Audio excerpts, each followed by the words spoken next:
Boom, monkeys. Welcome back to the Crypto Boogie channel. We're here with my homie Zenith from the DGen Roundtable. We've got some fucking badass shit we're going to cover tonight, some interesting shit, a little bit of conspiracies. We're going to cover a couple of the tokens as well, including Bitcoin. You guys know we have to cover that shit, and some of the more tokens dealing with social media and how these tokens will probably become more valuable as we approach this incoming presidential election. Because you cats know straight off the bat that there's going to be a lot of censorship as we approach November. I think when's the election? November 3rd, November 2nd? Should be, what is it, the first or second Tuesday in November? Yeah, I think so. So you know how it is. Of course, I got to give a shout out to my homies at the DGen Roundtable. And the first fucking person that posted a message on our YouTube is none other than Agent Jay. What's popping, homie? Jay, what's up, brother? Freaking Jay. That dude is a badass at freaking technical analysis. I tried looking up his YouTube. I don't see much videos there, man, but I do see him on the DGen Roundtable, and he does host majority of your guys' TA. Am I correct, Zenith? Oh, absolutely. Yeah, Jay is on pretty much the majority of the episodes. He is our structured TA guy. The way that we have the team set up is that everybody tries to like cover a certain specialty, and then we just kind of collaborate and share all the information we get. So Jay is our TA guy, and he knocks it out of the park. Yeah, Jay is a great guy for TA. He sharpened up my technical analysis as well. So guys, give DGen Roundtable a like. I think I tagged him already. And Zenith, you got a YouTube page as well. Tell us about that. I do. All of obviously a part of the DGen Roundtable. You can find us on YouTube, Twitter, Instagram, all that stuff. But my personal stuff is Hexaco Space Force. So Instagram and YouTube, that's me. And then my Twitter handle is Hex Space Force. Now, let me ask you a question. Bro. Related to the name that you chose for your YouTube channel. Why did you pick Hex Space Force? Tell us about that. My goal was to be a Hex streamer. And then also I started it off with the main thing that I've done over the last year is I run a meme page on Instagram, and then I thought Space Force was a bit of a meme. I mean, I got to shout out to my brothers and sisters in arms that are doing that, but at the time it definitely was a meme. I was stationed in Cape Canaveral around the time that Space Force was getting thrown around as an idea, so that's the Space Coast right there. So we were just running with it. And then I figured this fits in perfectly with all the When Moon jokes, so why not? Yeah, man. Freaking, you know what's funny? I've been around a lot of. I mean, I was in the Marine Corps. You were in the Coast Guard, as per what you told me. Yep. And I've never ever made contact with any military service member in the Space Force, which is wild. I'd expect their branch of service. I know it's a department of the Air Force, like the Marine Corps' Department of the Navy, but I've never made contact with any of them, and I have no idea what the camouflage pattern looks like. It's what is it? A bunch of stars and shit, bro? A bunch of fucking stars and blackness. Their outfits, yeah, maybe something like that. I can't remember what it was. They've been like throwing around prototype ideas for a long time, but I'm pretty sure they just took the Air Force. What is it? Does the Air Force have ACUs or ABUs? Yeah, they got that. They got that ACU tiger stripish style. Well, it looks dope. I like it. You know what I'm saying? And then none other than DCC, fake and gay. What are you talking about? Miguel. Fucking DCC, man. what a legend. DCC. Yeah, man. Shout out to him, because honestly, DCC and Dollar Cost Crypto and Cultivate Crypto, Charlie and Miguel, those guys are the reason that you and I are here, honestly, man. I know we met up at the Crypto Mindset course, but can't shout those guys out enough. One of the things that I run over on DGen Roundtable was book club. Every other week we try to cover a book, and the first one was Rich Dad, Poor Dad.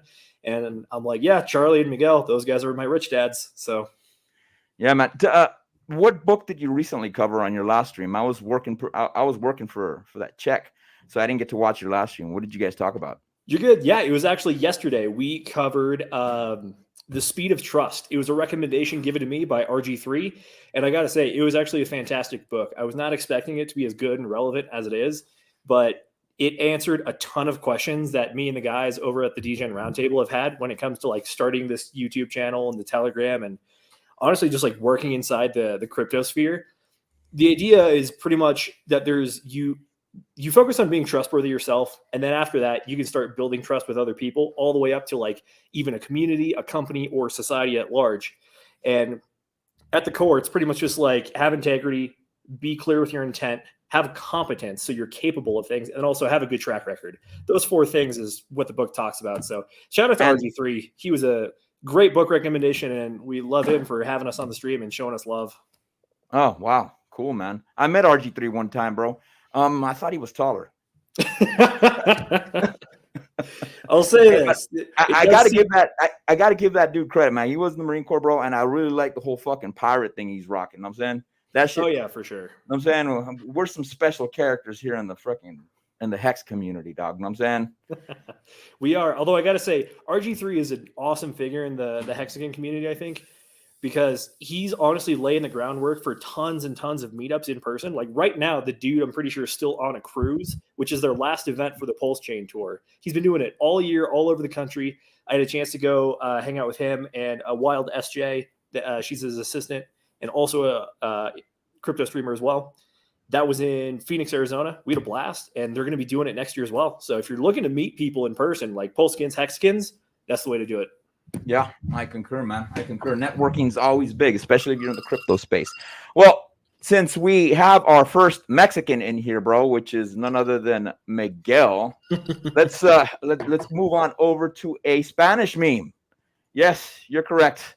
Dennis, I will translate, but nevertheless, it's still funny. Hey, man, Charlie may understand it. It's got some Japanese in it. I'm saying. There you go. I'll say this. I know enough Spanish to make my way around a town, but also enough to get myself in trouble at the bar. Dude, who doesn't know that Spanish? The first words anybody learns, bro, are always freaking cuss words, if anything. You know what I'm saying? I mean, come on. It's like when you're a teenager, you just want to be edgy and whatever. Yeah, I concur. I concur. Well, let's start off with the first meme, man. Let's start off with the first meme. I think this shit's pretty damn funny, bro. And it begins. Sensei. Español, pendejo. So, I don't know if you knew what that meant, Zenith. Oh, I know what that is. That used to be my my nickname at McDonald's. I was known as what is it, Gringo Pendejo? Yeah. Oh yeah, dude. Well, the point of this meme, man, is that I have made contact with a lot of Hispanics before, mostly Mexicans and Colombians, that I've noticed that some of us have Asian features, man. Yeah. You know what I mean, Jelly Bean? So that's what I've noticed. All right.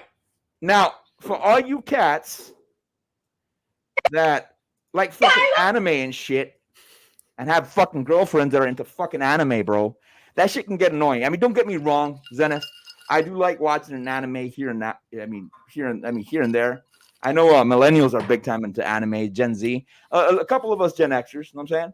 But dude, that's a whole conversation. Honestly, I think part of it is just because we kind of suck at doing storytelling in the West these days. But a lot of that, they still stick to like the hero's journey. So it's awesome. I got to say, Jujutsu Kaisen absolutely kicks ass. Dude, I tried watching that, bro. I couldn't get into it, bro. The last anime I saw was fucking, yeah, it's a weird name, Hajime no Ippo, and it's an anime from the 90s, bro. It's a boxing anime. Oh, okay, cool. Yeah, it's pretty damn dope, bro. And you're correct. A lot of fucking movies nowadays, and I have a big problem with Hollywood, bro. I can't fucking visit the fucking theater anymore, bro, because the majority of the fucking movies are woke, bro, and I can't relate to them. The last movie I saw that I actually liked was the last Top Gun Maverick movie. That was killer. That was absolutely killer. That was a dope-ass movie. Well, let's check out this meme on how your fucking anime girlfriend can fucking annoy you, dog.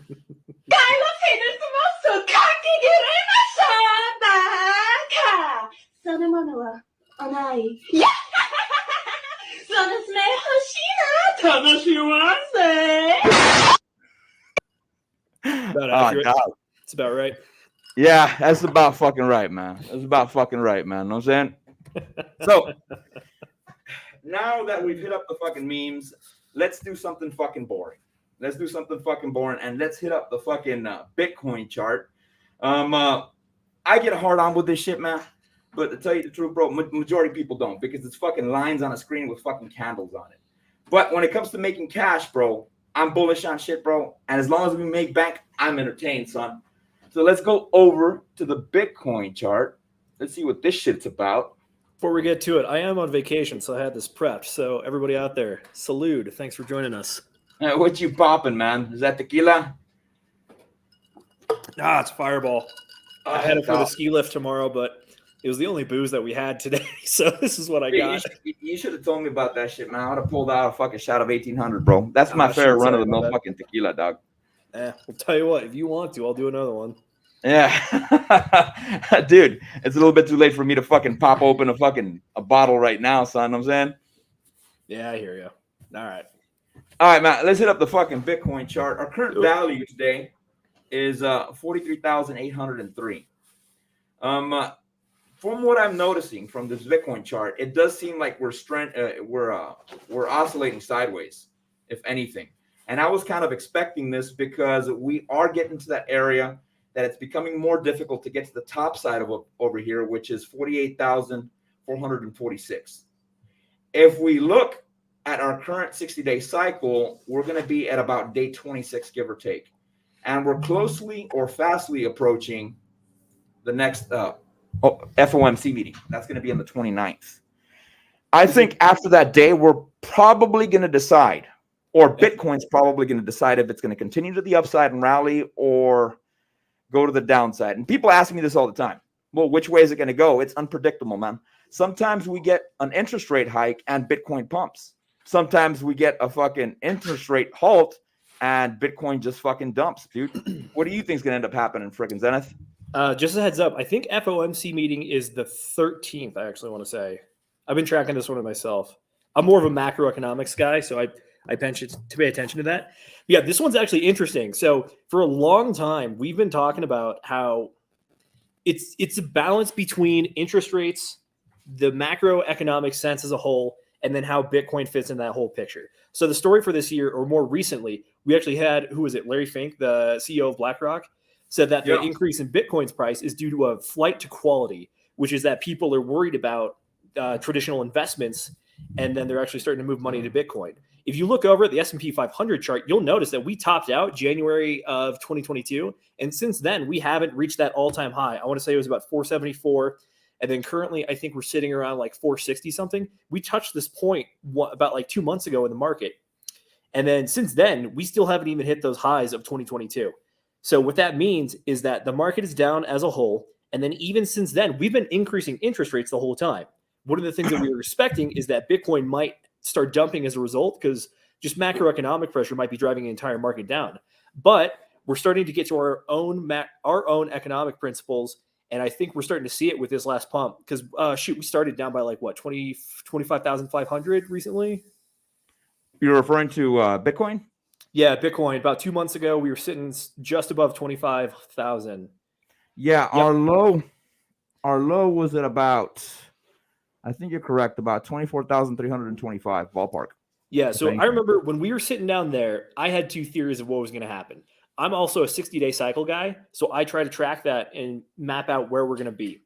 The biggest economic thing for Bitcoin right now is the halving in April of 2024. So previously, if you look at the charts historically, 6 months before the halving, we have a big pump. I think that this right here is the start of that halving pump and also a bit of a continuation from the bull run that we had when we hit our all-time lows. Shoot, what was that? December 2022, we hit 15,700. I want to say 15,700. Let me see. That would be would be November. Yeah, November. Yeah. I thought it was November. Yeah, even looking at your chart, you have all those 60-day cycle lows mapped in there. Ever since that all-time low, we've just been using those 60-day higher and higher and higher. And I think what we're seeing now is our official, we're 6 months out from the halving. So the pump that we're seeing right now is anticipation of that. Because you got to think that we got a lot of players in this game. So we have not just like retail investors like you and me, but large money is getting into the game. And then also miners. Miners are going to be asking themselves, can I continue to be profitable with Bitcoin once the difficulty increases in April? Are they in profit right now, the miners? I would assume they are. I think so. There was an article that I think I threw out in the DGen Roundtable Telegram the other day saying that the amount of short-term holders is down and it's like 70% of all Bitcoin wallets are currently in profits. Basically what he was saying is that everybody including short-term holders, are not selling right now in anticipation of the price going up from here. Okay. So, I was Yeah, Yeah, I was go listening for to it. Cryptos R Us, and he was saying that a lot of people are pulling a lot of fucking liquidity from exchanges as far as BTC goes. Yep, Bitcoin and Ethereum are fleeing from exchanges right now. A lot of people are doing self-custody, and that's a trend that we've been seeing for the last month or two. It means people Yeah. are ready. People are getting ready to make moves. Dude, yeah, I've recently been buying a lot of Ethereum. Well, not as of late, but the last purchase I made, aside from the recent Fame purchase I made, was Ethereum, dog. And I'm trying to get that fucking bag as big as I can, man, for the reason being that, I mean, first and foremost, because you got to eat your vegetables. You know what I'm saying? And I want to stabilize my portfolio. And I was telling my homie the other day, man, inflation rate from Ethereum went from 3.69 to 0.69 after, what was it, the merge? Or was it the sharding event? The merge for Ethereum. Yeah. Is that when they one of created those the two. proof of work? Yeah, we went from 3.69 to 0.69. And I remember that number because I remember Richard Hart talking about that. He was talking about how HEX has similar inflation rates to that of Ethereum.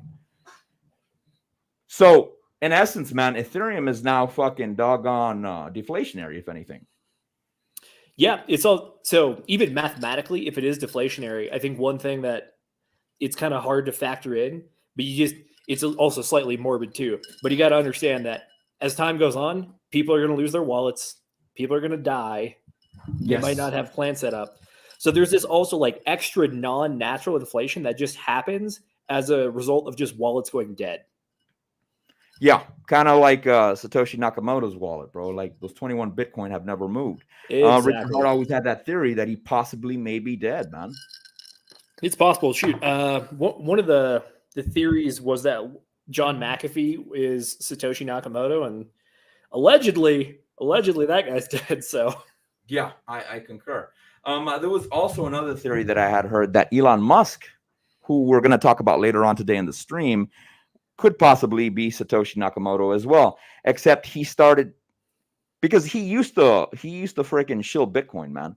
And then all of a sudden he went onto this green thing, bro, because of Tesla. And that may be when he stopped endorsing it. I can see that. Because if you look at the timeline of Elon Musk and when he was talking about Bitcoin, bro, it matches up. Of course, I mean, there's always going to be theories on that, bro. And I think if I was Satoshi, I'd want to be a ninja as well, dog. Oh, absolutely. Are you kidding me? I mean, the governments of the world probably aren't just going to come outright and say it, but Satoshi Nakamoto is absolutely the number one thorn in their side because he totally exposed the entire fiat currency system for those people that didn't already see it. I will say that for the Elon Musk theory, it is also even more plausible when you consider that I think he was helping develop PayPal around 2001, 2002. Yep. So he's been in this like personal digital finance space for a long time. And dude, PayPal is one of the most freaking NAZI freaking organizations out there when it comes to your money, dog. Oh yeah, those holding your money on policies, freaking PayPal is, dude, that is riskier than holding it on freaking doggone some of those fucking shady exchanges, dog. Oh yeah, for sure. Part of the thing is that they threw out that one policy recommendation that was like, oh yeah, if we think that you're like promoting hate speech online, we have the ability to fine you $2,500, even if you have no money with us. The next time you try to use funds, we'll just take it anyways. Yeah, like, man. They legitimately threw that idea out there. Granted, they did walk it back. However, that's one of those things like once you break that glass, you can't put it back together. I concur, man. Once you destroy the trust of fucking other people within the space that have lost money, bro, word's gonna get around, bro. People are gonna be freaking pissed. I'm saying? Absolutely. All right, let's get back to this Bitcoin chart. I think I got us off track. So you mentioned that you think we're going to be going sideways for a little bit. We could end up oscillating sideways. I absolutely see that as a possibility. I did not think that we were going to hit break through 44,000 this early. I personally had resistance levels set at about 42,000, and I thought those were 42,000. Yeah, 42,000. I thought those were going to hold harder, but we just punched right through those. And why do you, in your opinion, why do you believe that we have support there at 42,000? You're talking about, is there major support in that area? I'm not going to call it major support, but I'm going to call it minor support. The largest support that I think we have is at 48,500, because if you go back into the data from when we started the bear market, came down from all-time highs. And also there is some data between the double top of last cycle that supports that 48.5 is a major resistance. And then also, I personally drew a few lines at about 42, 45, and then 48.5 was the big one. 45 and 42 are those kind of like minor ideas. But the reason I also thought 42 might actually come into play was because this last run-up was pretty aggressive. I did not expect it to sustain itself for this long. I thought we were going to chop around 38,500 for a hot minute, but nope, we just went up. And I think a lot of that had to do, man. It started with that one freaking doggone cat that worked for CoinDesk, man. That one intern that went ahead and said that freaking the ETF was approved, bro. Oh, dude, I can look at the chart and I can see the candle where that happened. Like, yeah, dude. And it was, I think it was Coin Bureau, the first tweet I got about that shit. So when that happened, bro, my ass, I committed a sin and I freaking FOMO and I bought Ethereum, bro. You know what I'm saying? You might call it FOMOing. However, I'm going to say this. Like, even I think Charlie and Miguel have been talking about this. Buying Ethereum under $3,000 is still a good play. Dude, so you might stress about whether the candle is. Go for it. Go for it. Yeah, I think it was at about 1,800. No, it was about 1,500 to 1,600 when that occurred, bro. Yep. Know what I'm saying? So yeah, homie. Going back to the chart, these are the areas that I have for support and resistance. Of course, I've got 39,834. And then the next area of resistance that I have is approximately here at about 48,335. I think that once we hit that 48,000, because it's a round number, we're probably going to get psychological resistance, bro. Because as stated, it's a round number. And you had mentioned as well that you believe there's going to be support there or resistance there as well, right? Yeah, looking at the charts. Yep, just like that, just like you drew. Yep, exactly, man. Now, we'll probably, this is not financial advice. We'll probably oscillate sideways before the 10th. Now, my question is, with the 60-day cycles, if we grab this freaking this bar and we push it all the way to day 60, that would put us exactly on January 13th. The FOMC meeting, if Gary Gensler decides not to go rogue and he approves the ETF, that would be January 10th. So it may be that we pull back some now, scaffold a little bit, and then end up pumping harder for that event, and then eventually possibly push up to 75 days, if anything, because I think that news is going to keep us up there to the upside. What do you think? I think January, especially early January, is going to be a big week. If you look at that from the macroeconomic standpoint, so the SEC final deadline, I want to say it's the iShares Bitcoin ETF. Their final drop dead date for decision is the 10th of January. I want to say we have a CPI report on the 12th of January, and we have an FOMC meeting on the 13th of January. That's going to be a big week, especially if you think that macroeconomic factors are going to be playing a part in this in the markets at this point. So, yes, absolutely. I had mentioned this on one of my other streams before I was banned on my other channel. And I have stated we have about 4 or 5 events inbound for 2024 and into 2025. The first event, of course, being the ETF. The second event is going to be interest rate cuts, bro. There it is. Yeah. Because did we mention election year on stream yet already? I think we did, right? Yeah, I was gonna mention that as part number 4. You know what I'm saying? Oh yeah, there's a lot of factors that work into this. Yeah, so I was gonna say it was gonna be the ETF. Then we have the halvening, and then we have the third one, which is what I just mentioned right now. Brain fart. I had too much freaking McDonald's coffee, bro. And then the last one being, if Donald Trump's reelected, last time he got elected, bro, the market rallied, and it rallied extremely hard. So, in essence, that's about 4 events, bro, that could occur in 2024, which will make freaking Bitcoin go up to which will make it run to the upside. Now, I did hear Miguel say this, that it may be a possibility that in 2024, we may hit the top and then just immediately start following afterwards, and there won't be a freaking bullish 2025. What do you think? So you're saying that our 4-year macro cycle tops out in 2024? Yes, as a possibility.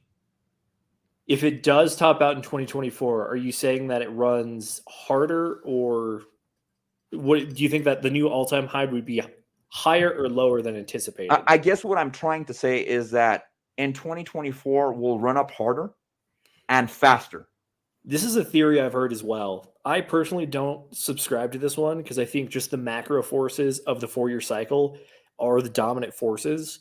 But this is something I've heard as well, is that we could end up with a bit of a short cycle. So what happens is that we either pump real hard real early and then we run out of steam and then we go into the next bear market, or we just don't pump as hard as we wish we would or everyone wants to, and then it just drops off. So last Bitcoin all-time high was $69,000. Yes. Targets that I've heard people say as low as 80, 85,000. And then the average of what I've heard is probably somewhere between like 120 to like 145. Yeah. And then I think this is some moon math and some hopium, but I've also heard as high as like 240,000. Granted, there are. Well, I do subscribe to the possibility of 160,000. To the possibility. I see that. Okay. 160,000. Maybe the hottest we'll get, bro, is 172. I think that's the hottest we'll get. That sounds about right. So one of the ways I've been. And the reason I mentioned that, bro, is because, dude, you've seen what's going on with the US dollar. Of course, man. Every currency in history, bro, has gone to zero. I'm not going to say that we're going to go to zero immediately, especially with the US dollar. That's not what I'm trying to say. But I think a lot of people, and especially Gen Z, man, they're not wanting to keep their cash in Bitcoin. In US dollars. They're not wanting to deal with freaking doggone with savings accounts that get them 1%. And the boomers as well. I mean, they want to maintain their lifestyle. So it may be that a lot of these big corporations like Grayscale or Voya or all these other retirement funds, bro, may start endorsing a possible they may start endorsing the Bitcoin ETFs to the boomers and the Gen Xers. That's definitely possible. One slightly contrary point to that is that the Bitcoin ETFs are new. Yes. However, we already have Bitcoin futures ETFs in play right now. Yeah. Institutional money loves the idea of stock options and futures. They like that. Granted, they're not going to do the majority of their stuff, their trading or holdings in that. But at the same time, it does allow them that option to really just get into the market when they want and be real speculative with it. However, at the same time, I see what you're saying. I think the ETFs in general is going to be very large for mass adoption. If you're familiar with the S curve at all, the like adoption S curve, it's kind of like it's a normal bell curve for half of it. Yes, I've heard Rich talk about it. Yeah, so instead of the tail half dropping back down, imagine that you're counting everybody that's got in. So the first part of the bell curve is like super early adopters and then trendsetters. And then the first half of the public, second half of the public, and then like the people that are really holding out. And then finally that last like tail is the long-term people that are super skeptical and just don't want to get with the times. So when you translate that into like total number of people in the system, it's this S curve where there's a point where once it hits about like 10%, it just goes parabolic. And then at around 70%, it starts to taper off. Yes. So I think right now we are below that critical mass event. And then something like an ETF where you have the ability to invest in this as a retail investor without ever having to open a MetaMask or a crypto wallet or touch an exchange. You could probably do this through Fidelity or like Charles Schwab or whoever you want. That ability for the average person to do that, it's going to open the floodgates it has the possibility to open the floodgates for mass adoption. Exactly. And there's your possibilities, cats. These are some of the things that can occur inbound in 2024 and 2025. Dude, we kicked ass with freaking Bitcoin. Let's move on to something a little bit more fun, bro. And let's cover that one article you went ahead and you issued me. I'm going to go ahead and take off the Bitcoin screen because we still got to cover some of the other tokens on the thumbnail, son. And as you cats can see, that I've got Elon Musk on my thumbnail, and he's pointing at doggone Alex Jones. And then right above him, you see Doge. Now, as per this article that you sent me, I didn't get to read it, Zenith. What did it cover? What did it mention? It's not super detailed. However, it does talk about a few key points. Number one is that a few months ago, Twitter did officially get their money transmission license in the 10th I remember state. That. Yeah, so this article came out a few days ago. This marks their 10th state that they have a money transmission license in, which is South Dakota. Other than that, they already have 10 other states that they have money transmission licenses in. So what this does is it starts to open the avenue for one of those visions that Elon Musk has previously talked about, which is trying to turn Twitter or X into that one everything app, which is that this is the place you're going to go for social media, banking, news, long form media, short form media, everything. This is one of those, if that's his actual goal, this is one of those critical stepping stones towards getting there. Yes, I concur. And with that stated, I do believe, as I mentioned, I think on my last stream, I do believe that Facebook's going to get censored. I do believe YouTube's going to continue censoring people, and of course Instagram. But then you have your other forms of social media, which is none other than freaking doggone Twitter, which is Telegram, and then we've also got, hey, Cat's Kitchen. Hey, how you doing, Cat? We've got those two. We've got those two doggone possible areas where we can get data, and I think that since both Telegram and Twitter, since they both have tokens, man, these tokens may end up rallying. Of course, I've got Doge. Now, I've always believed, not always believed, but I've always fathomed the possibility that Elon Musk could end up buying Rumble.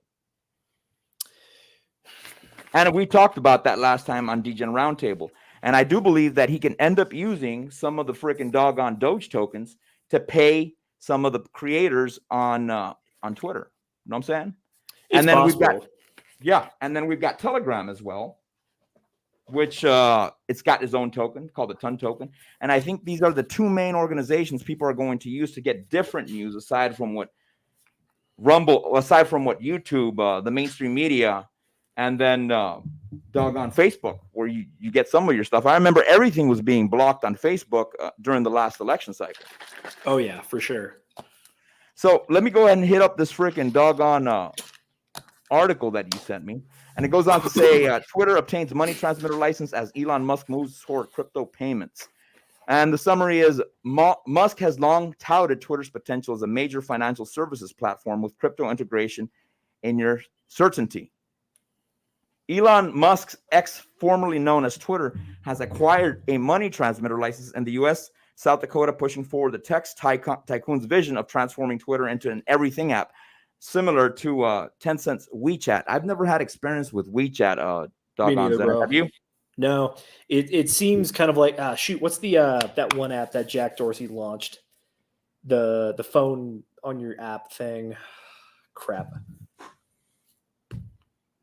Maybe somebody in the chat will correct me. I don't remember him. I just remember him working for Twitter. Yeah, he did that. He also did another one. But yeah, Twitter's doing the. So as Alex Jones comes to the forefront, as doggone Elon Musk approves him coming over, that entails that there's going to be a lot less censorship going on, man. And that may be a possibility. And I'm assuming that Elon Musk went ahead and did that. Cash App. Thank you. Fallout Zone. Shout out to you, brother. Thank you. It's Cash App. Cash App is the one. Yep. Cash App. I had no idea he did that, man. Yep. Jack Dorsey was involved in that. Notably, Cash App is one of the ones that I think you can actually buy Bitcoin through. Yeah, you can. You can. Yep. Some of the dudes in the Moon Gang were actually telling me that you can buy Bitcoin on there if you can't onboard cash anywhere else. It is a last resort way to do it, but you can do it. Yes, if all else fails. You know what I'm saying? Oh, yeah, for sure. So I was listening to the Tucker Carlson interview that he did with doggone Alex Jones, and Alex Jones was citing a lot of the things he had predicted before they occurred. Of course, the media just keeps on saying the same thing over and over again. This guy's fake news.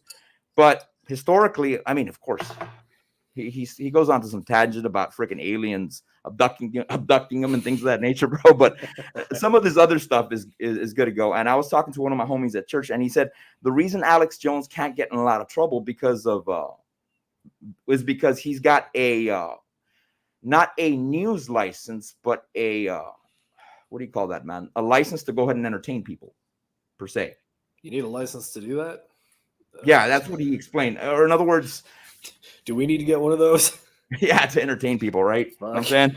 So that's why it was difficult to sue him. That's what they had mentioned. And I was listening to his freaking stream, and he was talking about how he expects there. You know what's going on with the U.S. border and stuff like that, man. And how a lot of sleeper cells are coming over through the border. What border? Yeah, exactly. What border? You know what I'm saying? And that he expects there to be some type of terrorist attack. He had mentioned that. on his stream with freaking Tucker Carlson. It could be a possibility. Of course, this would be to push a narrative to ban guns, of course. Know what I mean?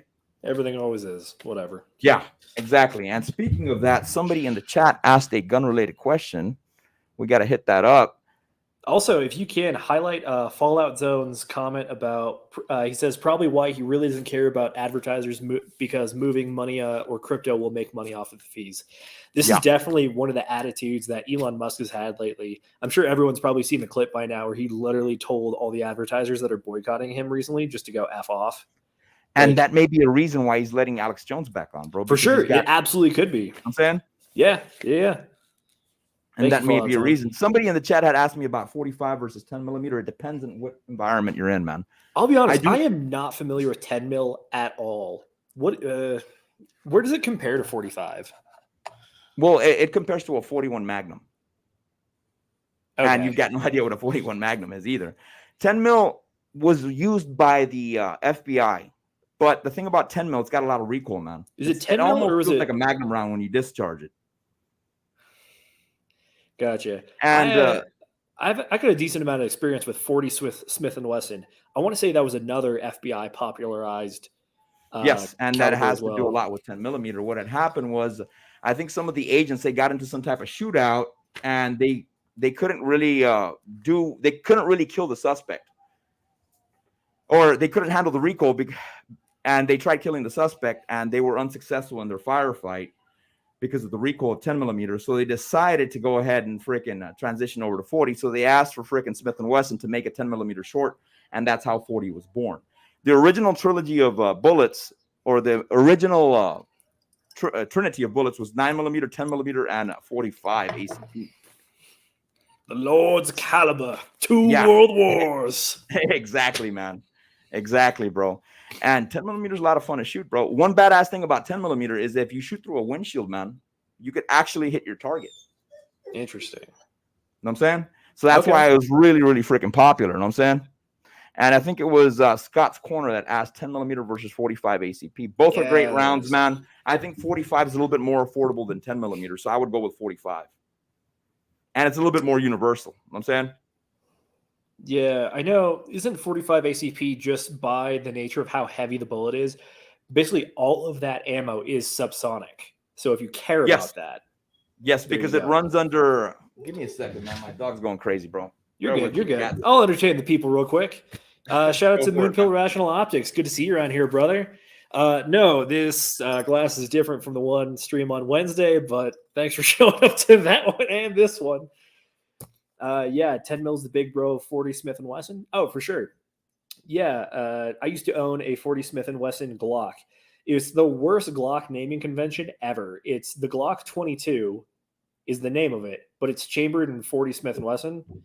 So anytime you try to tell people I own a Glock 22, you're like, oh, why do you have a Glock chambered in 22 long rifle? It's like, no. That's the model number, not the actual thing. Yeah, you're referring to the Glock 22, the 40 caliber. Yeah, I used to have one of those until some bastard stole it out of my truck. But that's tell me about it. I haven't seen much 40 Smith & Wesson on the shelves as of late. No, I got to say this, though. I know for the longest time, like, 40 is definitely like, you wanted to buy a case of 1,000 9mm. I remember the store I used to go to, I could buy a case of 1,000 9mm for $170. Oh, those are the days, aren't they? But then also at the same time, 40 would be like $270 for a case of 1,000. And it's like, I remember 9mm used to be $5 a box, bro. And the 550 box of 22 used to be like $5, dude. Oh my God. Those are the days. Yeah, that's some of the things to collect if you want to collect valuables, bro. Instead of buying stock, you can buy some freaking ammo. You know what I'm saying? I'll say this about the weird calibers and why sometimes it's worth having the weird calibers like 40 is that during the times of the beer sickness or whatever, and you couldn't buy 9mm, you know what was still in stock? 40. And 7.62x39, son. That AK ammo was still all over the shelves in America, man. That's true. I love that 7.62x39. Well, let's hit up the Doge chart since we were talking about Elon Musk and Alex Jones. Yeah, there we go. Yeah, notably, Doge is Elon Musk's favorite meme coin. And that is honestly like the only factor that Doge needed to really solidify itself as one of the one of the mainstays in the meme coin market. Because shoot, it's Doge, SHIB, Pepe. Am I missing anything? No, those are it, man. Those are the main Right. doggy coins, unless you count all the other INUs like Elon Musk INU or Doggle on Mars and shit like that. You know what I'm saying? I want to say the SHIB people were actually trying to like build an entire ecosystem around like Shibarium and like some dog. Yeah, I remember that. Was Shibarium supposed to be an L1? I think it was supposed to be, and they were supposed to have like some bone token as like a staking token as well. I don't know. The whole thing. I thought Bone token was like Boo, bro. I thought it was remember. the exchange token. Look, I wish those gentlemen nothing but the best and that their project does fantastic. However, I need to see a lot more before you take my money. Yeah. Well, anytime I buy Doge, I buy SHIB with it. So let's say I do $1,000 of dog coins. I'll do 500 Doge and I'll do 500 SHIB at the same time. Or I'll look at the 20-day charts on freaking Doge and SHIB, and I'll decide where I put it into which token I decide to get. You know what I'm saying? Yep. So looking at the Doge token, our current value is at about 8 cents, give or take. And if we look at our cycles on it, because on average, altcoins run 20-day cycles. Now, they're not always accurate. Sometimes you get small anomalies here, like at 25 days, give or take, which is not very common. I mean, you do get them more frequently because these are 20-day cycles. They're not 60-day cycles, kind of like how Bitcoin's at. And currently, we're on day 13 of our new cycle. I think that we'll probably start getting a pullback around, I'd say around December 6th, give or take. Worst case scenario, if we pull it all the way to 21 days, it'll be freaking doggone December 12th. DCC was actually telling me that Doge in itself is a fork-off Litecoin. Okay, I didn't know that. Transaction times from point A to point B were pretty damn quick. A lot faster than Ethereum's, if anything. It's fair. Know what I mean, Jelly Bean? So we may see a pullback over here at the latest about December 13th, give or take. If we look at this, if we look at the way we're trending in an upward fashion. We grab this trend line, push it here to the upside, dude. These wicks are just crazy, son. And you could put it almost any way possible here. You know what I'm saying? You got multiple points of contact on these wicks, and it's probably going to continue trending to the upside. A lot of times when I get this shit and I can't really acknowledge which wick to look at, I always go to the 4-hour chart.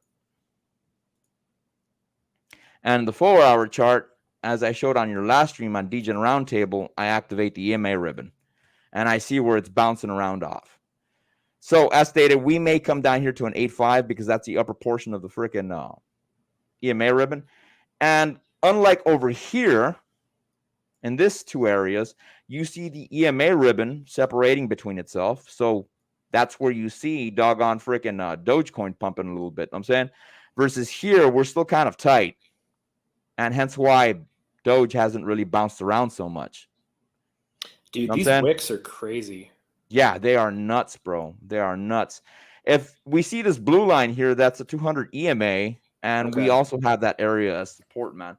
I'll tell you one thing, though, man. Dogecoin doesn't really move around a lot, man. It doesn't really move around a lot. Its moves are not super duper volatile compared to all the other altcoins. And I've always said that this is probably the third token within all the senior tokens in the crypto space. First being Bitcoin, second being Ethereum, and the last being Doge. And I do foresee, as we approach this upcoming election, that Doge may be one of the tokens that a lot of people freaking shill, or Elon Musk shills, for the reason being that, of course, Twitter, people are going to want to get data. You remember what happened to Parler last election, man. I don't know if you remember that social media. That was wild. Yeah, it got shut. I rewatched the Tim Pool video that you mentioned to me where they're talking about the Alex Jones situation. They also mentioned the Parler situation. And it's like, oh, yeah, they did shut that down because they claimed that like all the Jan 6 people were using that to communicate, even though we have receipts that they really were organizing on Facebook. So why'd they get shut down? And Ramaswamy recently was talking about that January 6th was an inside job. He mentioned that. And he cited the fact that Congress was holding on to a lot of the videos that were not being used in court, proving that a lot of these people were let in by the police, man. Yeah, that's I'll put it this way: there's a lot of unanswered questions about that event, and if you're a skeptic of the government, which I mean, if you know history, you probably should be. Yeah, majority of people are. You know what I'm saying? With withholding video that could prove innocence for people in the court of law, that's some pretty heinous stuff because you're effectively saying that I hold the keys to people's freedom, but I choose not to release them. Exactly. Exactly, man. Whatever. So, as mentioned, man, this is why I think Doge will probably end up doing well, man, as we approach this another freaking this upcoming election. Now, one of the other tokens I wanted to talk about was none other than Ton token. Of course, I haven't aped into it, man, dude. I need to come across a little bit more cash because I've been buying a lot. I've been buying a lot of Pulse Chain, a lot of Ethereum. You know what I'm saying? Shoot, we recently had a little bit of a dip on Pulse Chain. All the dry powder I had saved up, I just shoved it right in there. Yeah, I don't blame you, dog. I don't blame you. I want to get more freaking PulseX, if anything. You know what I'm saying? Oh, yeah. Now, as we can see, the value of Ton token. Can you see the screen right here? I can. Looks good. Yeah, the current value of Ton tokens at about $2.31. Okay. I did have this ascending triangle, but of course it didn't play out this way. On the 20-day cycle, we are at about, I would say, the 19-day mark. Wouldn't surprise me that would be the last day of our new cycle, unless we dip lower. But I think we're starting a new cycle, and right now would not be a bad time to DCA, man. This token has not ran as of yet. Of course, if you look down here, we did come up from the bottom over here around August 23rd all the way to our current date. But I think this has potential to run to the upside harder. And again, approaching this next coming election, I think this is one of the tokens that will probably pump because a lot of people are going to want to be utilizing Telegram for data and information and news. To tell you the truth, man, Telegram is one of my favorite freaking doggone sites to go ahead and chat with people, man. If anything, I mean, you know that the Citadel's there. The DJ for sure. There. When I've had problems with my Spooky Swap or my doggone, not Grim.finance, the one that Beavis has, Reaper.farm. That one, yep. Yeah, I've gone on there, man, and these guys have really helped me out, bro. Of course, you got to be careful because there's a lot of freaking pirates in there, man. Yeah, that's for sure. Have you ever encountered that, man? Have you ever made contact with somebody trying to jack your crypto, bro, on Telegram? I think I've had one or two people, but I just like delete and block those people so fast. Yeah, exactly, man. You got to be extremely careful, bro. The DeFi Kingdoms one, bro. I remember, dude, there was a lot of freaking scammers in that freaking chat, bro. So you got to double check your shit to see if the person you're talking to is actually a doggone freaking dev. And if they ask you for any seed phrases, dude, screw that shit. You know what I'm saying? Oh, absolutely. Anytime anyone ever asks you for a seed phrase, immediately drop contact. They are not trying to help you. They are trying to steal from you. Exactly. Now, one of the other tokens that I did want to cover today, of course, you guys see it on the freaking on the thumbnail. It's none other than Jewel. You had told me, Zenith, that you don't really fuck with that token. I don't know too much about it. I know it's related to DeFi Kingdoms, and I want to say it was sometime last year. Didn't they have a fork or something where they changed from one token to another in the game? Yeah, they did. They used to be on Harmony Network. That's what it was. Yep. They used to be, you see, it's kind of like, I mean, we were talking about Shrapnel earlier today, and they had originally launched on Harmony, and the original map in the game was a place called Serendale. And then they launched, what do you call it? An advancement pack? You know, World of Warcraft expansion pack. There you go. They launched an expansion pack over on freaking doggone AVAX, or it's a subchain. It was called DFK Mainnet. And dude, it's been running really smooth on that side. But then eHarmony, I'm talking here about dating sites and shit. Harmony in itself went to shit, bro. So they went ahead and they migrated over to Clayton. Okay. Clayton is a Korean blockchain, if anything, man. I've noticed that the Koreans, bro, are knee deep in the gaming space. Oh, absolutely. You know what I'm saying? Yeah. And if we look at the chart, dude, we got this giga freaking Chad run all the way from the bottom to the top side. How many X's is that? Don't know how many X's, but let's go ahead and grab a measuring tool and see, man. About here from the bottom on day 20 or on one of the cycles, if we grab this freaking measuring tool, pull all the way to the upside. Let me go ahead and pull this up. That's got to be at least a 5x. Dude, you're talking about 792%, son. 803%, dog. All right, let's go. Yeah, I'm glad that I had some of these tokens. I've always told people, though, if you ever decide you want to get into the Zenith, one of the main things that you want to hold in this game is not necessarily always Jewel, but you do want to hold on to some of the Gen Zeros from the original expansion pack. Okay, so some like characters or NFTs or something? Yeah. And a couple days ago, I was actually looking at the floor, man, and I found an OG Gen Zero. I think it was a pirate, bro. The sucker was running for about 1850. It was at a freaking steal. But I was like I either ape into this shit or I participate in the fight club we're currently having at the Citadel. You know what I'm saying? Yeah, shout out to the Citadel. That fight club looks definitely interesting. I'll be honest, I'm in the fight club. I haven't put money in it just yet. I've definitely been looking at doing it, but I just keep looking at all the other stuff I'm trying to invest in, and I'm just like I still feel like these are great prices.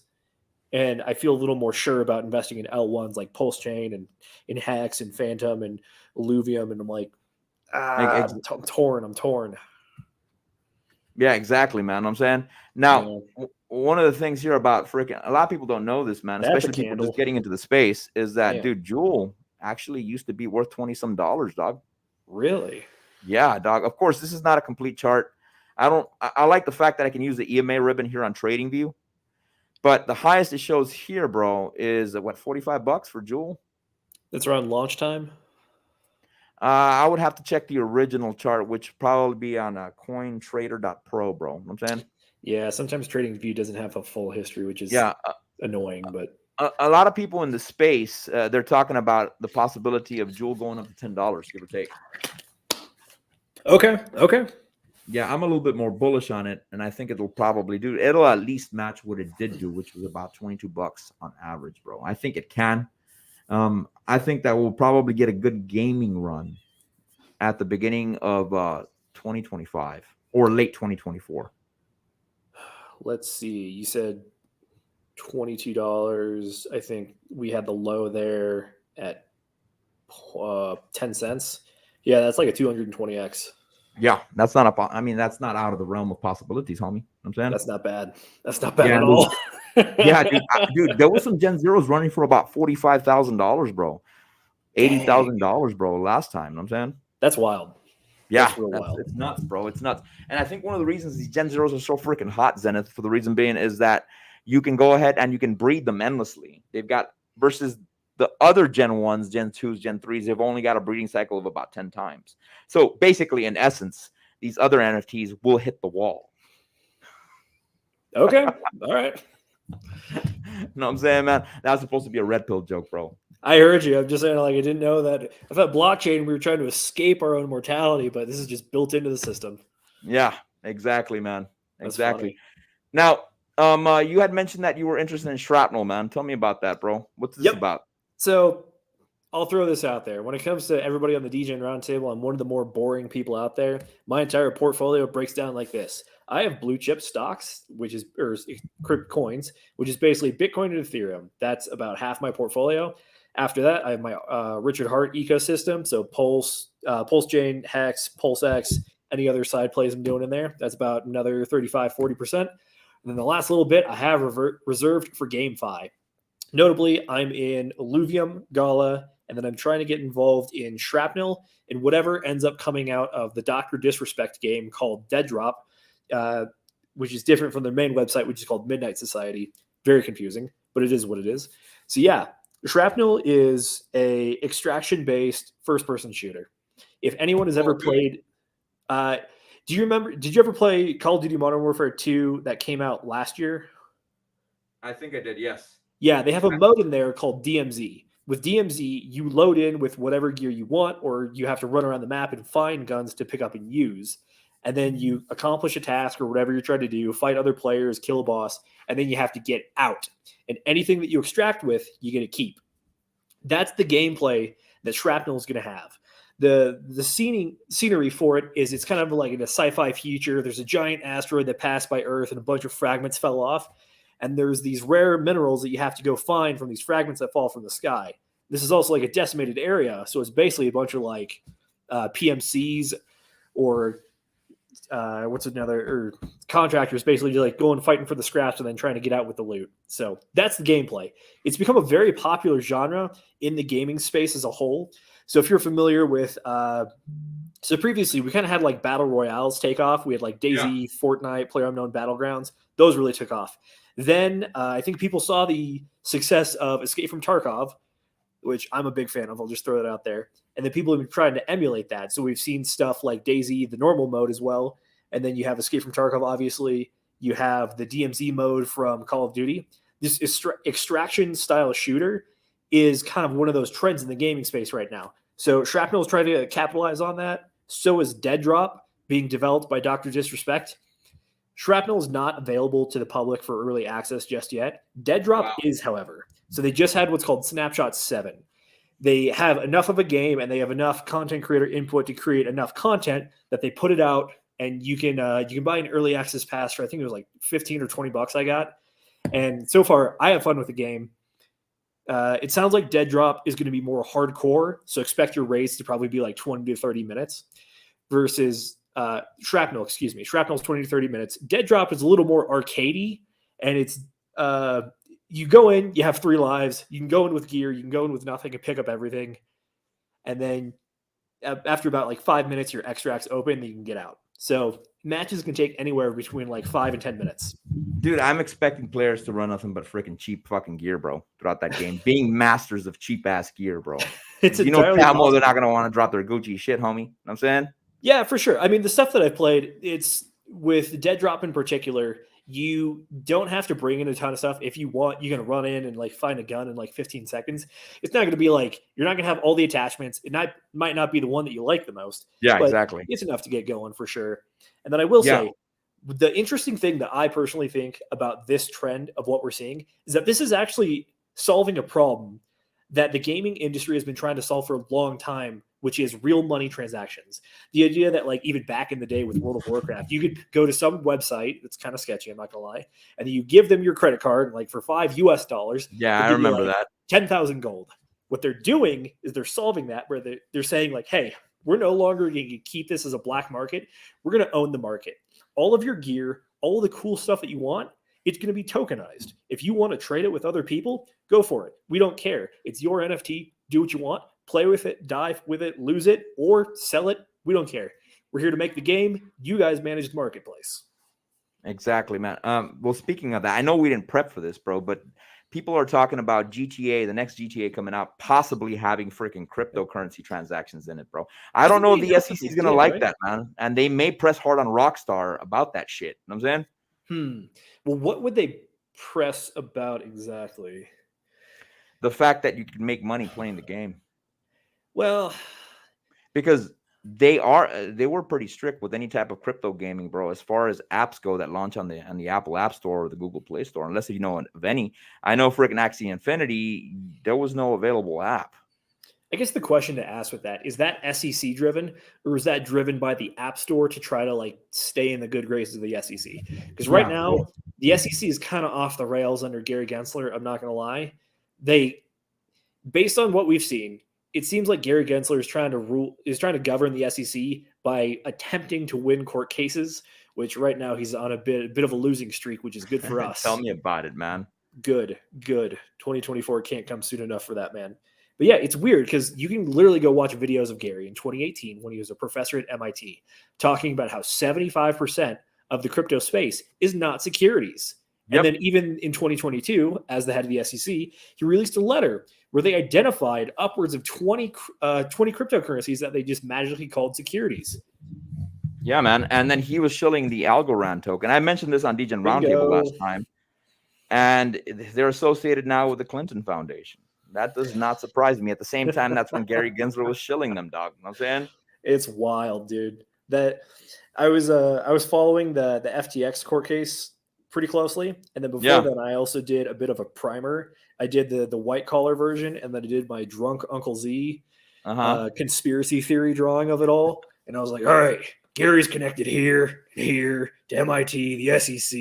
They're all getting together in the Bahamas for orgies, and it's like, Dude, it would be wild if we catch a video clip of him participating in SBF's orgies, homie. Allegedly, there are receipts showing that Gary Gensler traveled to the Orchid Estate in the Bahamas where the all the FTX shenanigans were happening. Where was it? Sam Bankman-Fried and his girlfriend. It's not Jelaine. What was her name, bro? I can't. That chick is ugly, homie. Dude. God bless her soul, because her genetics did not. She is not the prettiest girl. And then also dude, she looked like a bag artist. Yeah, she looked like a bag of dicks going up to court, bro. You know what I'm saying? They didn't have any cameras or video cameras in the courtroom.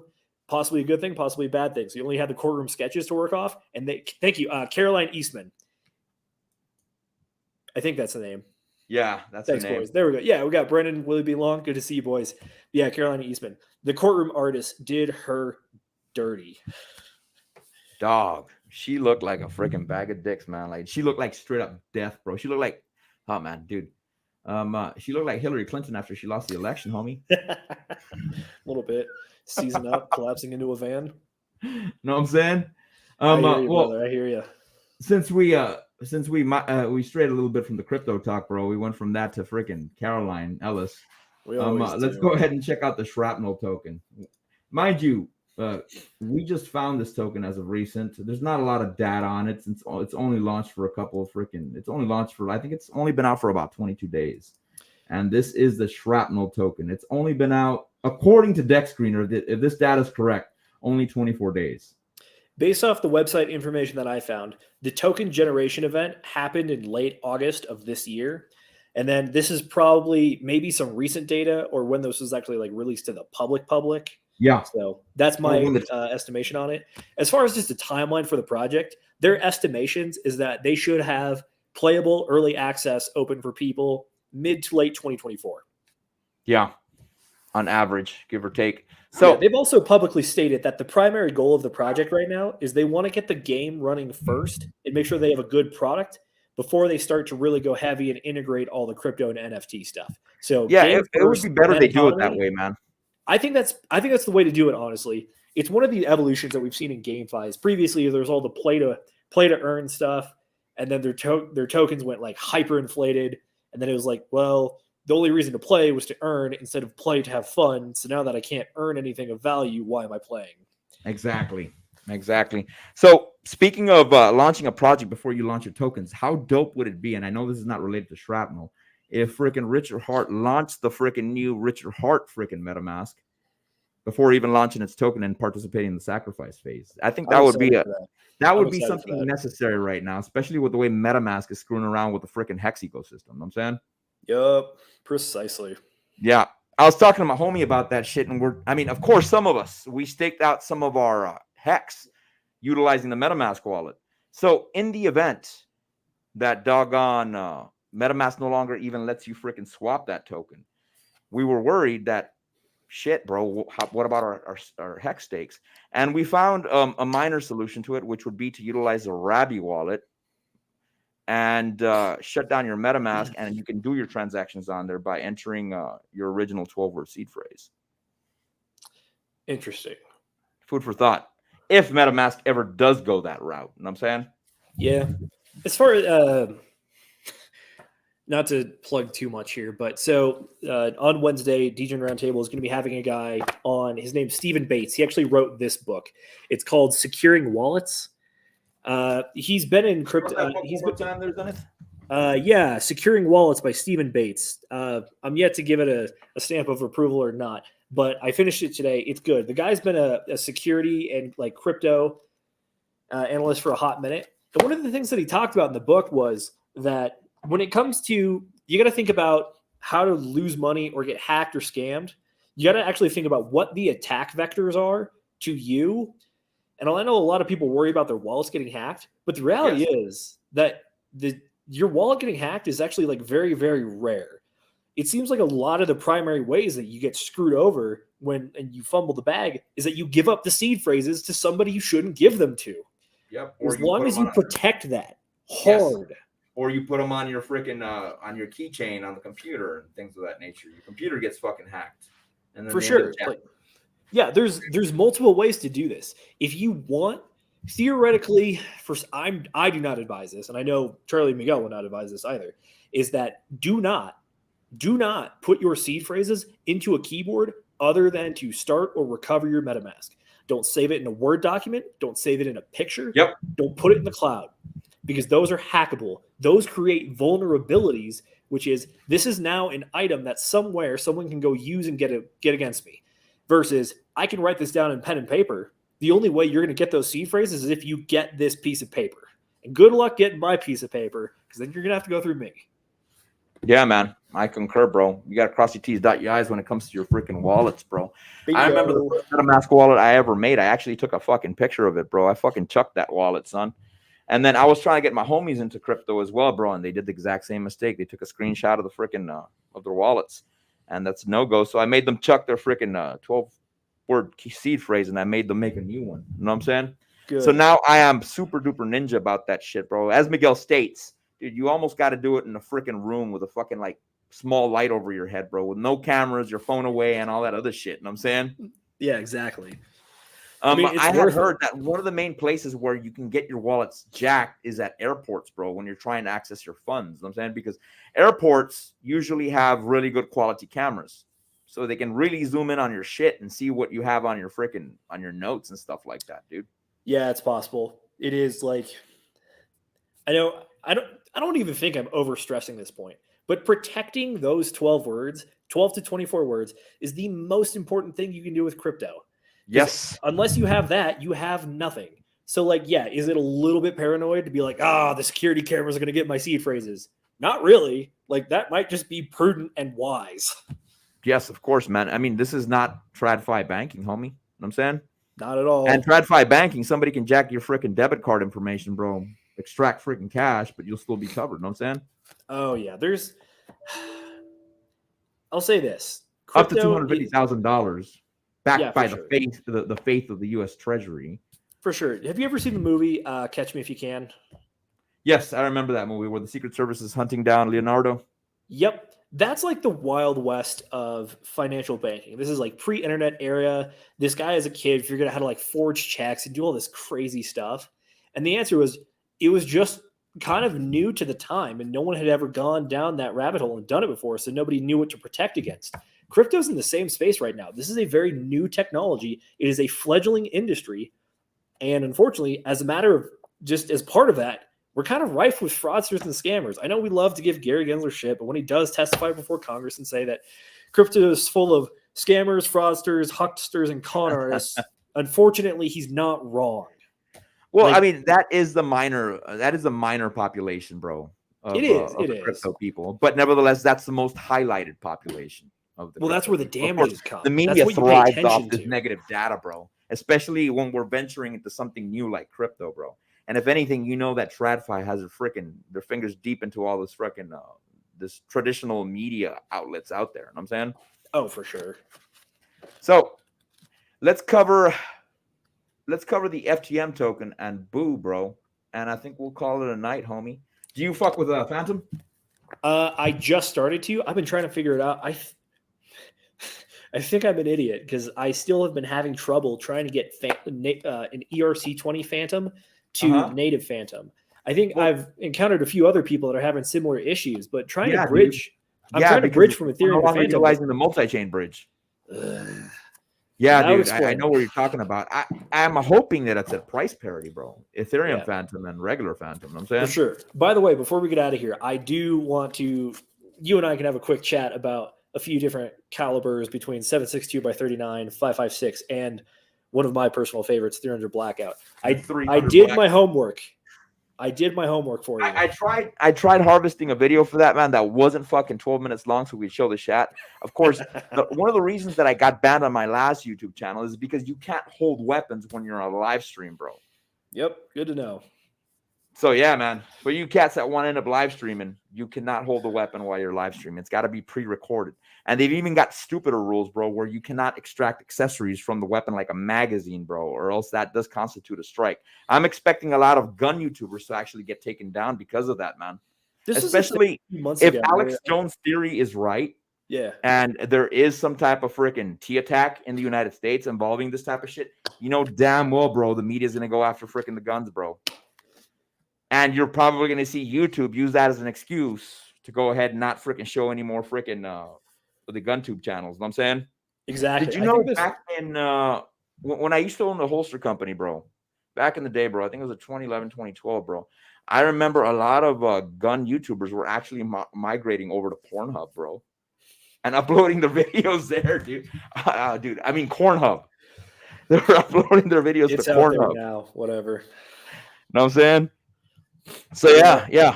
I was checking out the ballistics on 300 Black, man, and 7.62x39. They're actually pretty similar, man. They are. I mean, the essence of what 300 Blackout is it's you like a 30 caliber bullet, aka any 7.62 round, but Yep. you also like that it fits inside AR-15 mags and has AR-15 ergonomics and can actually use the same bolt. Yeah, as and the an battery of AR-15. arms on the AR-15 tends to be a lot faster than that on the AK-47 because you don't have to be rocking mags in. And to extract mags, you don't have to use the lever at the bottom of the AK. So it makes it a lot faster, man. But I've always liked the damage the 7.62x39 does. The only setback that is that if you're running 15 mags, because that's what you should be running in any type of fucking fucked up environment, is that, dude, the 7.62x39 along with the Bakelite mags and the sealed mags, that shit gets heavy, dog. Oh yeah.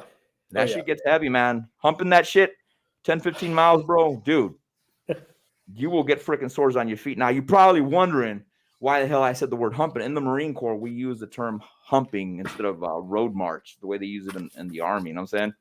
Oh, for sure. So, yeah, man. A 5.56, I think, is great, bro. It just sucks at being fucking subsonic.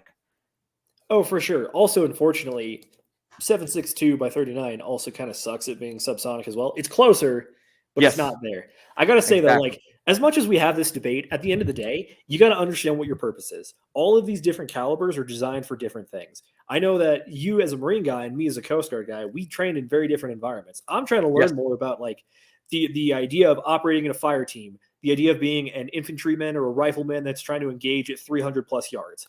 I was a boarding officer, or I was part of a boarding team, where my max effective range was the end of this hallway. Yeah, 300 Black shines in that shit, bro. 300 It does. Black So- it was originally designed for close quarters, man. Yeah, for sure. And then it also is just a matter of determining what you want to do. I think one of the beautiful things about 300 Blackout is that you have, as part of the caliber, you have the ability to either increase or decrease the size of the bullet that you're putting into the cartridge, which Yes. means if you run like, what is it, the Hornady VMAX 110 grain bullets, those are great if you have a longer barrel and you want higher muzzle velocity. Like, you basically double subsonic. I think it's 2,200 feet per second out of the barrel for the 110 grain, and then you can And double that's it. out of what size of barrel, son? That should be out of a 10.5, I want to say. Well, this is some data a lot of people don't know about 300 Black. It's better to have a pistol, 300 Black pistol, than what it is to have a 16-inch barrel 300 Blackout. For the reason And we are being saying that, pistol bite ATF definitions, which is barrel well, length as less than recent, they 16 ruled inches. that the braces were not freaking buttstocks. Yeah, correct. So, Which with is that what it should have mentioned, been all along. But yeah, dude, I was in the gun space, bro, for the longest time, and the gun community hates the freaking ATF, bro, because they're always fucking with our rights. And then I Yeah. come over to the crypto space, and I see the same shit with the SEC, bro. Doesn't matter where I go, bro. dude, the SEC and the ATF are in a running gun battle for the most hated federal agency by the people they regulate. And tell me about it, bro, dude. Like, freaking Elon Musk hates the freaking SEC, dog. You know what I'm saying? For good So, reason.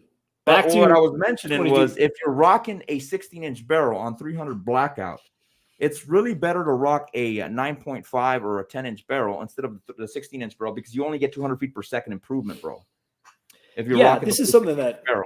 Yeah, when you look at the graphs of this for barrel length and muzzle velocity, it's not perfectly linear. It actually starts to taper out. There's diminishing returns at a certain point. You just got to figure out what you want. Exactly. Dude, I mean, 300 Black is good. 7.62x39 is good, bro. Dude, you can make 7.62x39 hit 450, bro, if you know how to fuck with the windage and the sights and all that other shit. Oh, yeah, Of for course, sure. it's gonna be an arc from hell. Nevertheless, bro, 300 meters, bro, that's more than enough effective range. Majority of the contacts you're gonna make in without rule of law environment, it's not gonna be at 300 meters, bro. It's possibly gonna be within 50 to 100 if you're doing Like if it's some type of gun battle between fucking two tribes and shit like that. You know what I'm saying? Yeah, Or you also got to between understand. innocent bystanders and a gang trying to fuck everybody up. You know what I'm saying? Yeah, like what space are you trying to operate in? Like for me Exactly. right now, I've had to switch it up a bit because I'm no longer in the Coast Guard and I no longer deal with like primarily CQB spaces, but like actually, I guess I've told people this, but I'm in New Mexico right now. I'm in the desert. There's some rolling hills, yeah, but the idea of theoretically like you're trying to get from here to there in a shit hit the fan situation, and you have to like hump it for the Marine Corps term. Yeah, it's totally feasible to think that you're going to spot targets at 500 yards theoretically, and that maybe instead of a red dot, you want to run like a LPVO so that you can actually have some zoom, and then have a caliber and a rifle that's able to reach out and touch that far. Yeah, you and I were talking about LPVOs. Do you own any LPVOs? For I you cats that don't know, LPVOs, that basically means magnified scope on your rifle. It stands for low power variable optic.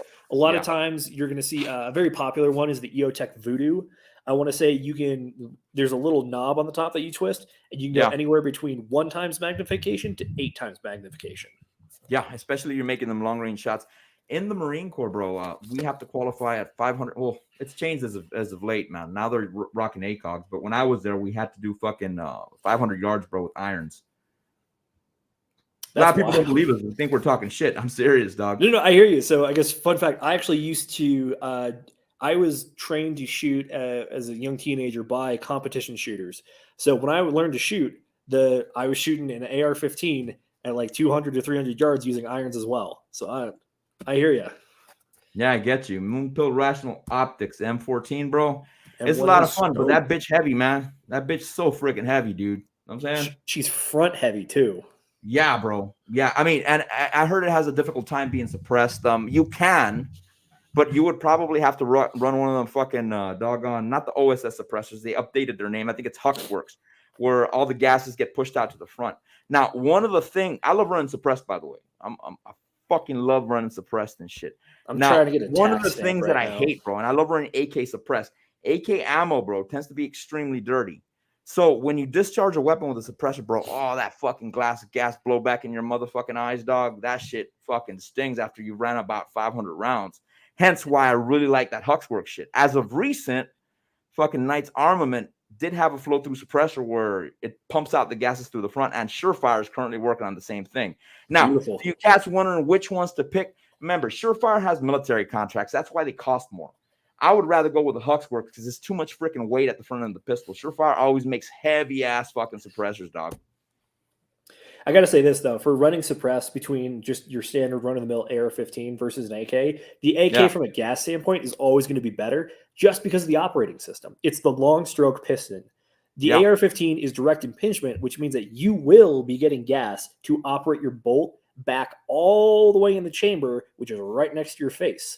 Versus the AK, it at least ports a good amount of it out the front gas block.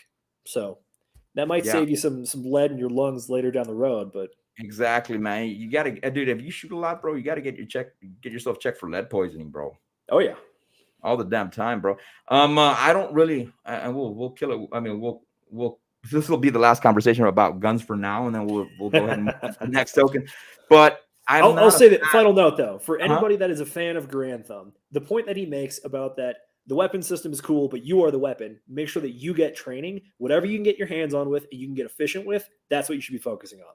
Exactly, man. Did you know that Garand Thumb's dad trained me? Really? Yeah, Travis. I trained with Travis Haley and Chris Costa, bro. Oh shoot, that's nice. Yeah, I trained with both of them cats. My style is very similar to Chris Costa's versus Travis Haley. When I was running the Travis Haley course, bro, he was like, dude, it looks like you're running in alphas. He's talking about the uniform we use in the Marine Corps. You look fucking rigid as fuck. Because I'm a C-clamper, bro. I love fucking C-clamping my weapons. You know what I'm saying? Nothing wrong with that. So, that's how I what I was trying to say, I really don't like fucking with gas piston ARs, bro. It recoils kind of funny, so my follow-up shots are all fucked up. Yeah, you know it's just more reciprocating mass. So, yep, exactly, man. All right, let's move on to crypto, bro. Let's move on to crypto. I hope you guys enjoying this fucking chat and the shit we talking about, son. I'm actually trying to get DCC to buy a fucking Knight's Armament, dog. That's definitely a Gucci rifle. Yeah, it is definitely Gucci, dog. Let's hit up Phantom, son. They run nice. I'll say that much. Now, Phantom's current value is at about 40 cents. And recently it had a Giga Chad run as well, bro. 40 cents. It's currently, I'm in the green, baby. Yeah, that's what I'm talking about, dude. We're pretty much hitting a point of resistance now, which is a psychological level of about 40 cents. Now, mind you, I did not draw this line on here for the reason being that's a psychological level, but there's actual support here on the backside on Phantom, and that's why I went ahead and I drew it. You know what I'm saying? If we look at our 20-day cycles on Phantom, we're at about day 19, bro. So it would not surprise me if we start pulling back some. Now, for you cats that like fucking selling high and buying low, this may be an opportunity. This is not financial advice. Mind you, it could be an anomaly and it can run past 20 days, give or take. But Phantom does seem like it's about right there. Maybe we'll go up to day 22 over here on December 13th, give or take. And if we go to the 4-hour mark, I like checking the 4-hour on this bit. You know what? Let's check out Bollinger Bands. Let's see if it's overheated or not. And if we zoom in, what do we get? What I always state, this candle went ahead and touched the white portion of the Bollinger Bands. That's when Kid Icarus flies a little bit too close to the sun and his wax fucking wings end up melting out. And that's exactly what happened with Phantom. We could start freaking heading to the downside. Next area of support could be over here at about 34 cents, give or take. Now, if we pull up the doggone MACD on this sucker, it still seems like we're bullish. But mind you, this shit can turn on a dime, by the way. And the ascending triangle I did draw within Phantom, it did somewhat play out. Of course, I should have pulled it a little bit more to the side so it'd make more contact between the trend lines or the resistance and support lines. And as stated, it does seem like we're at the end of our 20-day cycle, or we're approaching it really quick. Now, one of the other tokens that I have to cover if we're talking about Phantom, unless you have any opinions on this freaking Zenith, I was going to cover Boo. I like Phantom. I'm here for the tech. Yeah. Yeah, dog. Dude, what do you know about this fucking Phantom Turbo shit? Tell me about it. I'm not super familiar with it, but my understanding with Phantom in general is that it's honestly a little bit of a sandbox for testing when it comes to the Ethereum network.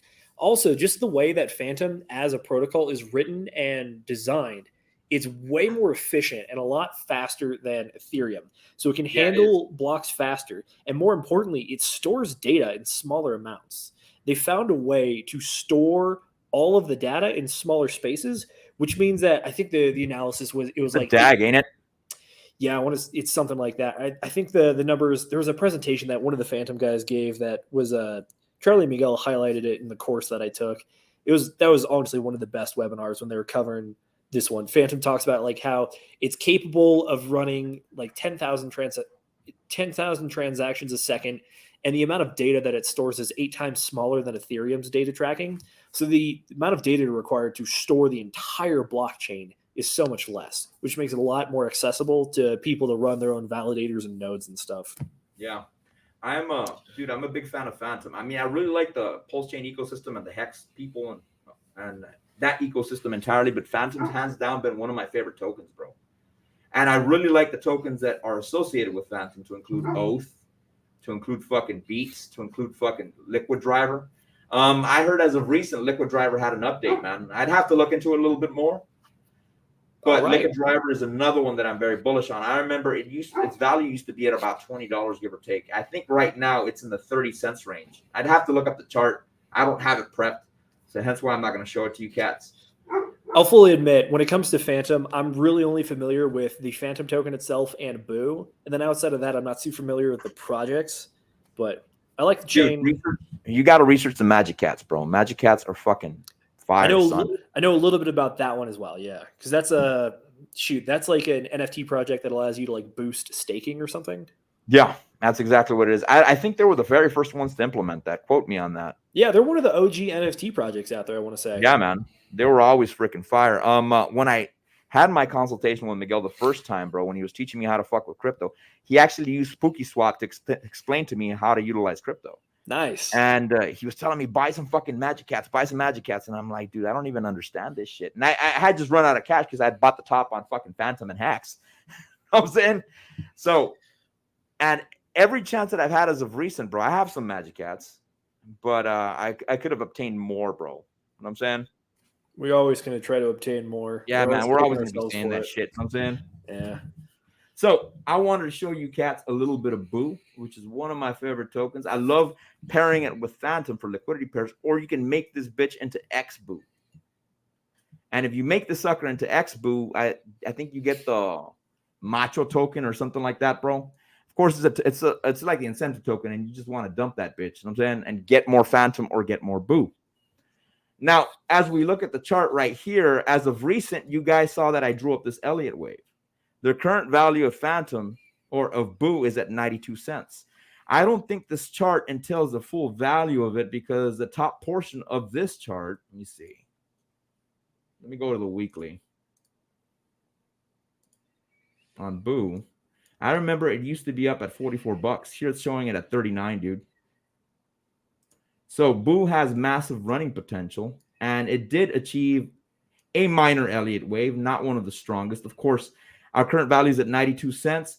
In order for it to beat its recent high, which was a 7-day mark, we'd have to compromise the area of about 97 cents, and we're at 92. I think we'll probably top up somewhere around here at about $1.08 or $1.11, so we could finish this Elliott wave cycle. And once we finish with this shit, we're probably going to get an ABC wave. So we'd probably come down here to 77 cents, bounce back up, and then continue down to the downside and possibly end up at 69. So for you cats that do like to flip your bags, this is not financial advice. And, Never is. Yeah. And this is one of the things you guys can do to go ahead and cultivate your crypto. You know what I'm saying? So what do you think about Boo, man? Tell you this, I like Tell me more than I just like it, motherfucker. I like these Elliott wave patterns. I think this one you drew up here looks pretty good. The only thing I could think of is you see that little like blip before your Elliott wave pattern starts? Let me see. Let me pull right at the beginning of October there. Beginning of October. Let's see. Beginning of October. That one. Right there. Yeah, this green candle right here. I think it's possible. It's possible to argue that could be a wave 1 as well, and then the rest of it could be that big wave 3. Because Elliott wave theory rules always state that traditionally your wave 3 is going to be the sharpest and the longest, not necessarily in terms of time, but in price. That's what she said, bro. There you go. Exactly.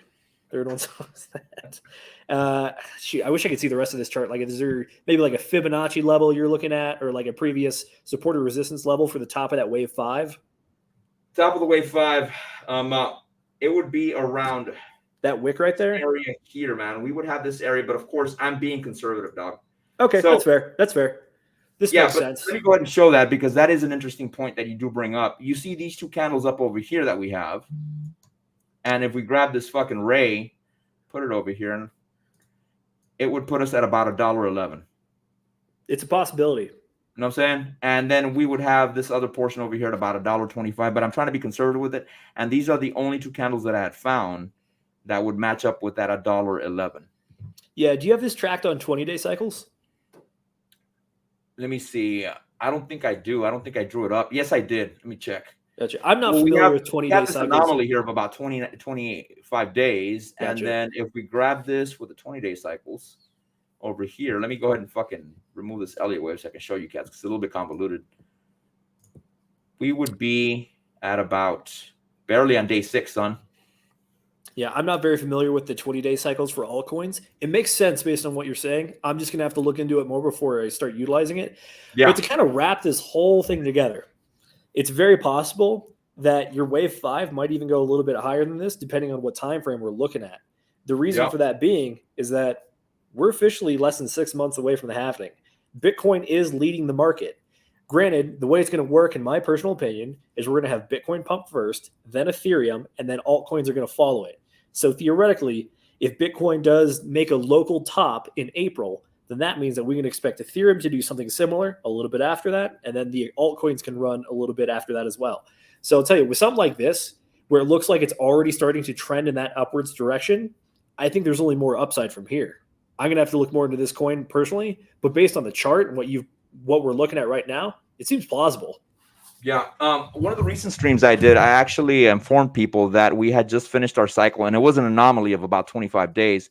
We were at about day 2 when I had stated that I wouldn't be a bad position to get into Boo, I'm sorry. And I went ahead and I started running to the upside. I was kind of expecting that. You know what I'm saying? Yeah, for sure. This is me. Yeah. Yeah. So that pretty much covers the show today. I appreciate you cats coming here. Go ahead and give DGen Roundtable a like. Give my homie Zenith a like. And like this video, share this video on Twitter. Let me give you guys my fucking links. Hey, real quick, I'm gonna take control for a second. Shout out to everybody in the chat that's been coming. We appreciate you guys a lot. I see a lot of familiar names in here, like Boon Pill Rational Optics. Always good to see you, brother. Will you be long? Love you showing up. Appreciate it. And then I don't think I know you before this, but Fallout Zone. You've been posting some great stuff, and I really like the commentary you've been providing as well. This is great feedback as well. Cat's Kitchen, good to see you again as always.